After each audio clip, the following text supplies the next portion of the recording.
Hello class 12 students, welcome to the dab hand learners channel. आज हम planning MCQs discuss करने वाले हैं। बिजनेस एनवायरनमेंट की मैं थोड़े और क्वेश्चंस डेवलप करके आपको अच्छे से प्रैक्टिस करवाऊंगा because the chapter has so much confusions around the features as well as dimensions. तो उसमें आपको क्लैरिटी हो उसके लिए मैं एक अलग से बहुत सारे क्वेश्चंस बनाऊंगा और उसके बाद या तो हम टर्म वन की जब फुल प्रिपरेशन करेंगे तो सारे चैप्टर्स के एमसीक्यूज को मैं मिक्स करके उन्हें कवर करवाऊंगा या अलग से, but we will surely discuss them. But अभी हम प्लानिंग करेंगे। So here are the multiple choice question of the planning chapter.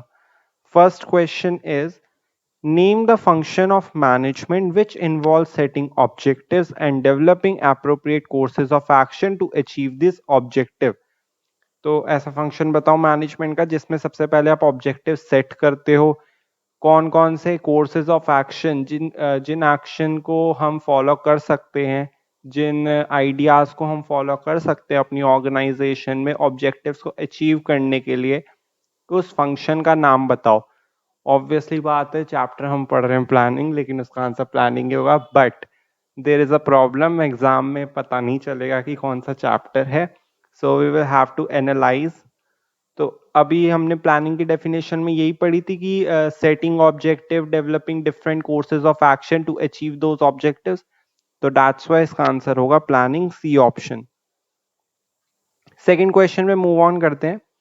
Which of the following is not a benefit of planning? Planning reduces overlapping and wasteful activities. Planning is a mental exercise. Planning provides direction. Planning reduces the risk of uncertainty. So here you can look A option, C option, as well as D option. You can think your answer in your mind first. Now, A option, C option, and D option, you can see these all are positive things of planning which has been written here. ये सारी positive things है कि वो overlapping नहीं करवाता activities की, wasteful activity नहीं होती, रिसोर्सेज का वेस्ट नहीं होता। सी ऑप्शन में देखो, प्लानिंग प्रोवाइड्स डायरेक्शंस, आपको किस तरफ जाना है, ऑर्गेनाइजेशन को कैसे मोल्ड करना है कि आप सिर्फ इन्हीं में से डीलिंग्स करो, इन प्रोडक्ट्स में डीलिंग करो, या ऑर्गेनाइजेशन को टॉप पे कैसे लेके जाओ। तो उसके लिए आप थोड़े बहुत प्लान्स बनाते हो और डायरेक्शन बनाते हो कि हम ऐसे ऐसे जा सकते हैं टॉप पर। हम एनालाइज कर सकते हैं नीड्स एंड वांट्स को कस्टमर्स की, हम ज़्यादा डिस्काउंट दे सकते हैं कस्टमर्स को जितना दूसरी ऑर्गेनाइजेशंस नहीं देती, ऐसे हम टॉप पे पहुंच सकते हैं। तो यू मेक सम प्लान, सो आप डायरेक्शंस प्रोवाइड करती है अगर आप प्लान करते हो, प्लानिंग करते हो। And D option, planning reduces the risk of uncertainty, और जब आप प्लान कर लेते हो तो अनसर्टिनिटी का कोई चांस नहीं, क्योंकि फिर हम चेक करते हैं कि अच्छा ऐसा भी हो रहा है लेकिन प्लान में हमने इस टाइम इसको कंसीडर किया था तो अब फॉलो क्यों नहीं हो रहा, और नहीं किया तो अगली बार करना चाहिए, हमारी प्रॉब्लम है। तो ये रिस्क ऑफ अनसर्टिनिटी भी कम हो जाता है। तो ये तीनों चीज ए, सी और D option are the positive things. But B option देखो, planning is a mental exercise, this is not a benefit, ये कोई फायदा नहीं लग रहा, ये क्या है, feature of planning. That's why it is not a benefit of planning, B option is correct. Now next move on to the third question. Which of the following is a benefit of planning? Planning का benefit कौन सा है? Helps in avoiding confusion and misunderstanding, confusion और misunderstanding को reduce करने में help करता है, क्योंकि हमने ऑलरेडी प्लान कर रखा है तो सबको पता है कि हमारा प्लान क्या है और फिर कंफ्यूजन नहीं होगी। Ensures clarity in thought and action, अब हमने ऑब्जेक्टिव सेट कर लिया है, ऑब्जेक्टिव को कैसे अचीव करना है वो भी सेट कर लिया है, और बहुत सारे कोर्सेज ऑफ एक्शन में से सिलेक्ट भी कर ले, क्योंकि प्लानिंग में आपने पढ़ा होगा सबसे पहले आप ऑब्जेक्टिव सेट करते हो। लाइक आपको बोर्ड में 98% लाने हैं, बट अब तो 98% भी बहुत कम है, 100 ही जा रही है। तो 98% आपने ऑब्जेक्टिव किया कि आपको 98% लाने हैं। अब 98% के बाद आपको क्या क्या करना चाहिए जिससे आप 98% आ सकते हैं आपके, लाइक आपको कौन सी रेफरेंस बुक्स यूज करनी चाहिए, कौन से कोचिंग ज्वाइन करने चाहिए, किस सब्जेक्ट में आपको मास्टर होना चाहिए कि आप ज्यादा से ज्यादा मार्क्स फेच अप कर लो। ओके, तो दीज आर द क्या, कोर्सेज ऑफ एक्शन। और कोर्सेज ऑफ एक्शन में से भी आपको एक बेस्ट ऑल्टरनेटिव चुनना पड़ता है कि इनमें से सबसे ज्यादा जरूरी क्या है। रेफरेंस बुक्स नहीं, वो तो लास्ट में ही करते हैं सब, sample paper. Coaching coaching is very important now. सबसे पहले आप सिलेबस कंप्लीट करो, वो भी अच्छी जगह से, ताकि आपको सारे कॉन्सेप्ट क्लियर हो। मार्क्स भी तभी आप फेचअप कर सकते हो जब आप उस सब्जेक्ट में इंटरेस्टेड हो। So these are the courses of action, और उसमें भी आपने ये वाला कोचिंग वाला ऑप्शन चूज किया, it means you are selecting a plan. इन सारे कोर्सेज ऑफ एक्शन में से, इन सारे प्लान में से you are selecting the coaching वाला प्लान। ओके, सो अगर आप इस प्लान को सिलेक्ट करते हो तो लाइक अब ये मेरी एक ऑर्गेनाइजेशन है और मैंने इस प्लान को सिलेक्ट किया, तो मैं इसके चलते ही सोचूंगा कि अब इसको ले इस आइडिया को लेकर मैं कहाँ तक ऑर्गेनाइजेशन को अपने ऑब्जेक्टिव तक पहुंचा सकता हूँ। तो इसके लिए फिर क्या होगा, सारी ऑर्गेनाइजेशन में सारे एम्प्लॉय, ओनर्स, इन्वेस्टर्स, जो भी हैं लोग, बोर्ड ऑफ डायरेक्टर्स, सीईओ, ये सब यही सोचेंगे कि इस प्लान के साथ, कोचिंग वाले प्लान के साथ एज एन एग्जाम्पल, हम अपना ऑब्जेक्टिव कैसे अचीव कर सकते हैं। तो सब यही सोचेंगे। क्लैरिटी इन थॉट होगा, सब एक ही चीज सोचेंगे, क्लैरिटी होगी हमें जाना कहाँ है, और एक्शन भी। C option, useless and redundant activities are minimised और एलिमिनेटेड। जो यूजलेस एक्टिविटी हम पहले करते थे, आधे लोगों को तो पता ही नहीं होता था हमारा प्लान क्या, ऑब्जेक्टिव क्या है, वो अब नहीं होगा अगर प्लानिंग होगी और सबको पता होगा कि हमें किस तरफ जाना है, डायरेक्शन होगी हमारे पास, ऐसे ही हमें ऑब्जेक्टिव अचीव करना है, और all of the above. So I guess the planning का बेनिफिट तो ये तीनों ही है, so all of the above is the answer. Students, this was just an example. Okay, fourth question, which of the following statement is not true with reference to planning. कौन सी statement true नहीं है planning के reference में। Planning is a pre requisite for controlling. अब pre requisite का meaning क्या होता है? प्री रिक्विजिट का मीनिंग होता है नेसेसरी, इंपॉर्टेंट, एसेंशियल, आप ये कह सकते हो। तो इसमें लिखा है planning is essential for controlling. Yes, planning तो एसेंशियल है ही कंट्रोलिंग के लिए। अगर प्लानिंग ही नहीं होगी तो आप कंट्रोलिंग के टाइम पे कैसे डिसाइड कर पाओगे कि आपने जो सोचा था वैसा ऑर्गेनाइजेशन में हो भी रहा है या नहीं। कंट्रोलिंग तभी हो सकती है जब प्लानिंग होगी। आई होप ये आपको क्लियर होगा option.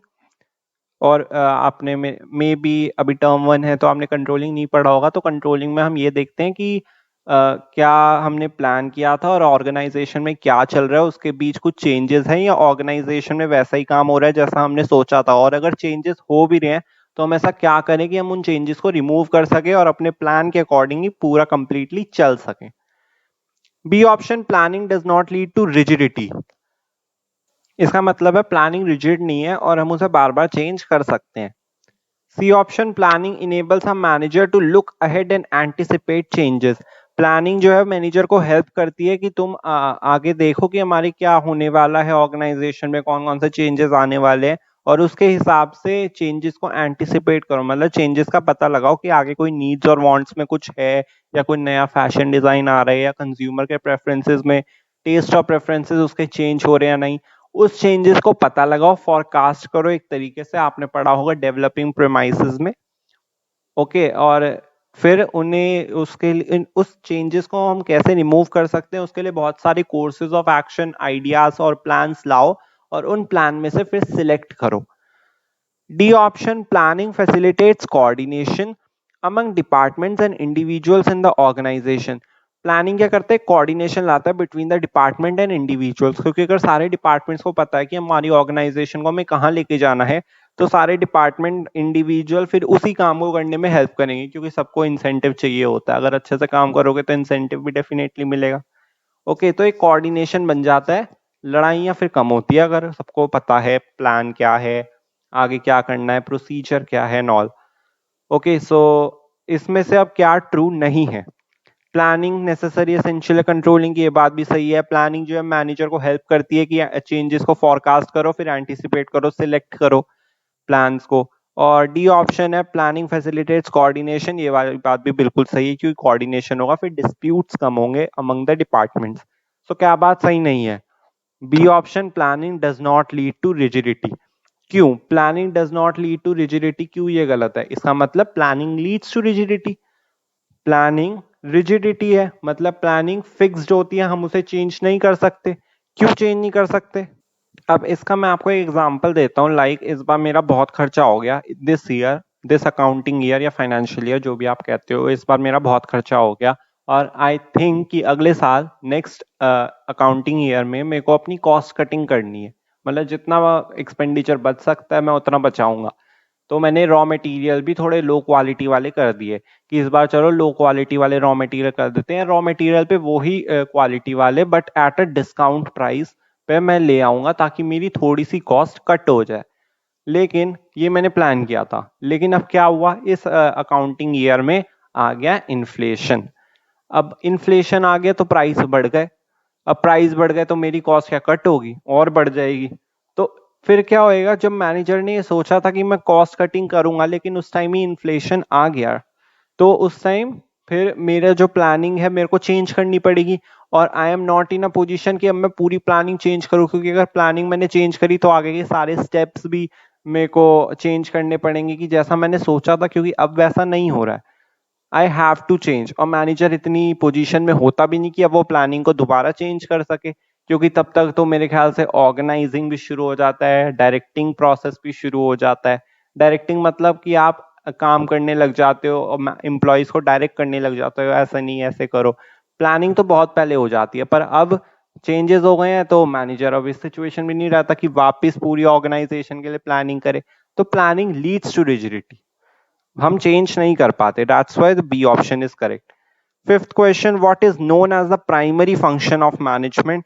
The answer is planning, because planning ही फर्स्ट प्रोसेस होता है, फर्स्ट फंक्शन होता है मैनेजमेंट का, क्योंकि हम प्लान करते हैं उसके बाद ही हम आगे प्रोसेस पे चलते हैं। अब हम सिक्स्थ क्वेश्चन पे मूव ऑन करते हैं। Which of the following is not a feature of planning?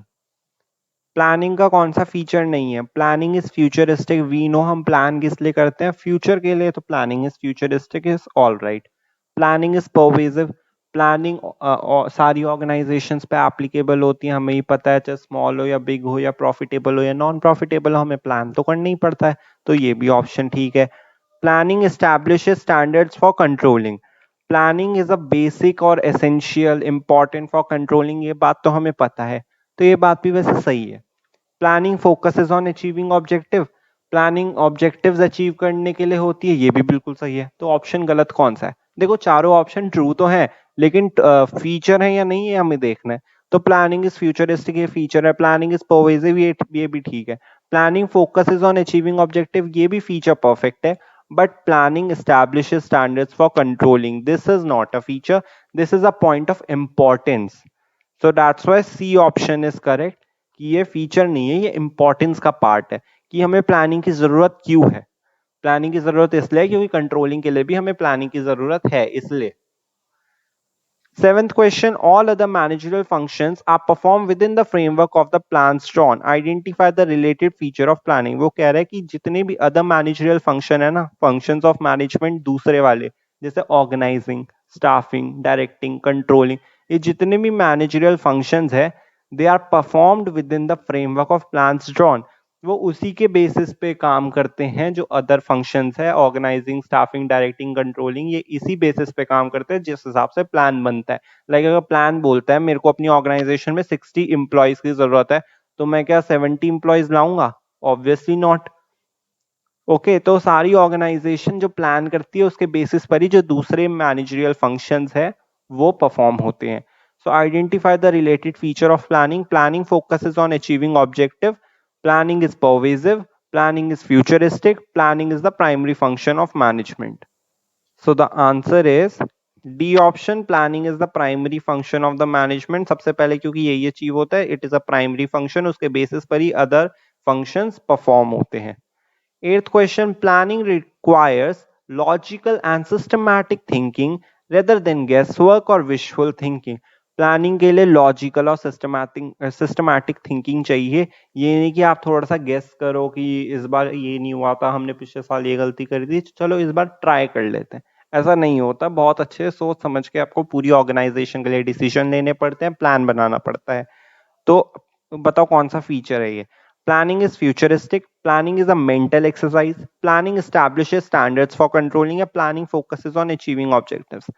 So the answer is B option, planning is a mental exercise, क्योंकि उसने खुद बोला है कि लॉजिकल और सिस्टमैटिक थिंकिंग चाहिए। आप गेस करो या सोच के चलो कि हमें ऐसा ही चाहिए तो ऐसा ही होना चाहिए। लाइक मेरी विश है कि मेरे को इस बार 1 करोड़ का ऑर्डर मिलना चाहिए, और उस 1 करोड़ के ऑर्डर की विश में मैं जितने भी थोड़े छोटे छोटे ऑर्डर्स आ रहे हैं मैं उनको भी रिजेक्ट कर दूं, तो क्या मैं अच्छे डिसीजन ले रहा हूँ अपनी ऑर्गेनाइजेशन के लिए? ऑब्वियसली नॉट, बेवकूफ़ों वाले डिसीजन है। तो इसलिए planning is a mental exercise, हमें लॉजिकल और सिस्टमैटिक थिंकिंग चाहिए होती है। Ninth question, planning cannot foresee everything, thus there may be obstacles to effective planning. Identify the related limitation of planning. वो ये कह रहा है प्लानिंग सब कुछ नहीं बता सकती, लाइक जैसा हमने प्लान किया वो जरूरी नहीं कि आगे भी वैसा ही हो। ऑब्स्टेकल्स आ सकते हैं इफेक्टिव प्लानिंग में, क्योंकि आपको पता है आए दिन चेंजेस होते रहते हैं इन्वायरमेंट में। अब हमने एक टाइम पे क्या प्लान किया था वो क्या पूरे साल वैसा का वैसा ही होगा? ऑब्वियसली नॉट, चेंजेस तो आएंगी। तो कौन सी लिमिटेशन है ये? Planning leads to rigidity. Planning may not work in a dynamic environment. Planning does not guarantee success, or planning reduces creativity. So the answer is B option, that planning may not work in a dynamic environment, because dynamic environment में बहुत सारे components होते हैं। आप अभी business environment में भी पढ़ के आए हो, economic, social, technological, political, legal, ये बहुत सारे environment होते हैं। तो अब क्या होता है, इन environment में changes होते हैं, उसकी वजह से organization पे भी फर्क पड़ता है। जनरल changes हैं, ये तो जनरल environment का part है, सारी organization पे फर्क पड़ता है। तो इसलिए there may be obstacles to effective planning. Students यहाँ पे answer planning leads to rigidity नहीं होगा, क्योंकि यहाँ पे कुछ ऐसा नहीं बता रखा कि managers is not in a position to change the plans और इन्फ्लुएंस इट। यहाँ पे ऐसा कुछ नहीं बता रखा कि चेंजेस की वजह से मैनेजर प्लान्स चेंज नहीं कर पा रहे हैं। यहाँ पे ये लिखा हुआ है कि प्लानिंग को आगे फॉरकास्ट नहीं कर सकती कि आगे क्या होने वाला है। तो यहाँ पे दिक्कतें आ सकती कि प्लानिंग हमने जैसी सोची है वैसे ही चल रही है या नहीं, बिकॉज ऑफ इन्वायरमेंट चेंजेस, चाहे वो टेक्नोलॉजिकल हो, सोशल, पॉलिटिकल, लीगल, इकोनॉमिक, कैसा भी चेंज हो। Planning may not work in a dynamic environment. Last question for today's lecture. It is not always true that just because a plan has worked before, it will work again. Identify the related limitation of planning. So the options are: planning leads to rigidity, planning reduces creativity, planning may not work in a dynamic environment, planning does not guarantee success. So the answer would be D option, planning does not guarantee success, because यहाँ पे simply लिखा हुआ है कि plan जो काम कर गया था पहले वो जरूरी नहीं कि इस बार भी काम करेगा। तो इसी लिमिटेशन को ये पॉइंट आउट कर रहा है कि ये सक्सेस को गारंटी नहीं करता है, क्योंकि पिछली बार जो प्लान काम कर गया था वो इस बार शायद ना करे, क्योंकि बहुत सारे चेंजेस होते रहते हैं इसलिए। ओके, सो आई होप आपको आज के एमसीक्यू समझ आए होंगे। कोई भी डाउट एंड क्वेरी हो, do comment, and if you like my lecture, please like, comment, share and subscribe my channel. Follow my Instagram link, which is in the description box. Follow my Instagram channel to participate in the quiz of the day. Thank you so much. Have a nice day. Bye bye, students.